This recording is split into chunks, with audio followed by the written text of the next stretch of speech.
Welcome to another State of Art address. I'm outdoors today. The sun's shining in Northern California. Got the ducks, the geese behind me. You can hear them squawking maybe. I thought I'd take an opportunity to do a little outdoor programming with you here, since it's been kind of shut in and it's been bad the last few days. So it's really nice out today and take advantage of it. So what I wanted to cover today was I was watching a movie called Encounter at the End of the World. It was a film by Werner Herzog. But anyhow, I thought it was rather interesting. It's a film done in Antarctica in South Pole. And it's about mostly the science that's being done down there and the experiences that they're discovering and sharing and learning about global warming.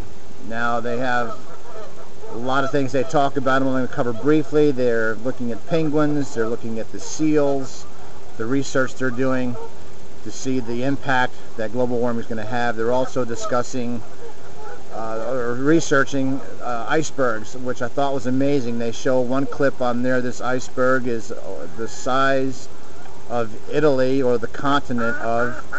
I thought it was interesting is that what they used for an example is that it was larger than the Titanic, and it was larger than the country that Titanic was made, which is Italy. So I thought that was rather fascinating. Also, they talked about Shackleton, his journey. They have a little piece on film. If you have a chance, they have it's one of the first documentaries that was made by a research team that went to the Antarctic. It was Shackleton's team back in 1902, 1905, somewhere around there. His shack still stands down there at the Antarctica base they have, McMurdo base they have there. It's the largest American base on the southern continent.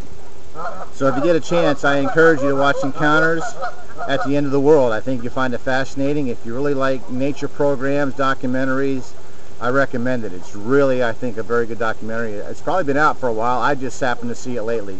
Another subject I want to talk about, I have two subjects I want to discuss, and one is I've seen a clip on YouTube about Glenn Beck. It was done by Alex Jones, and the Glenn Beck program was about the 911 truthers, as he called it.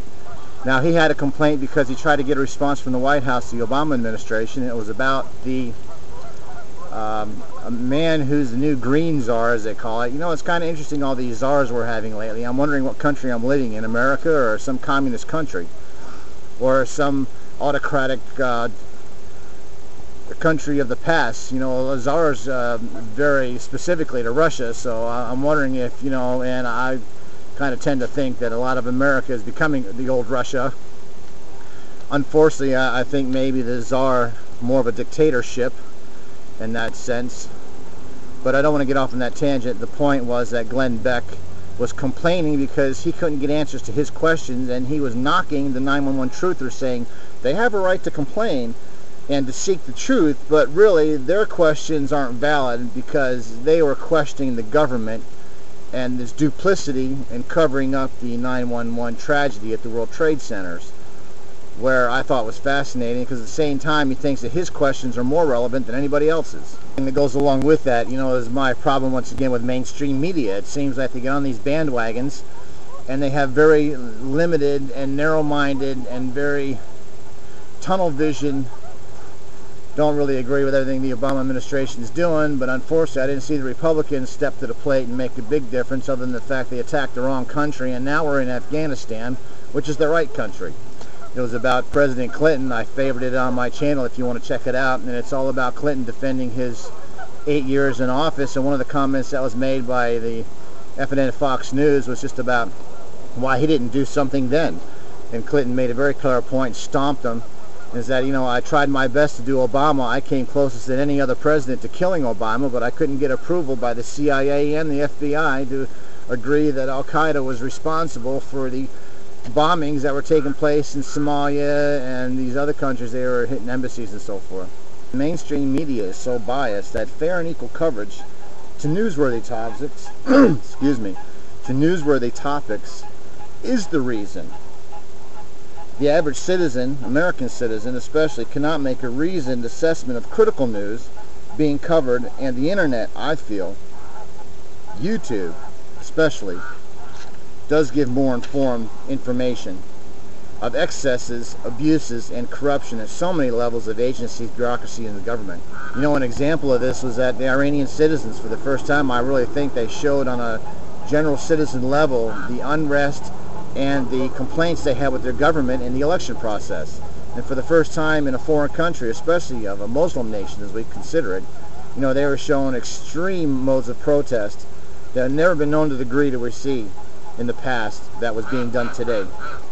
So let me end the State of the Art address with this thought in mind, is that, you know, we have the United States Constitution. It guarantees the right through the Bill of Rights and the Constitution that we have a right to redress any government problem of any political officer or office that we feel has created a problem for us. We have a right to redress any grievance that we feel we need to, and we need to utilize that tool. I encourage you to register to vote and vote. Make sure when you register to vote, you know, your vote counts, even if you have just one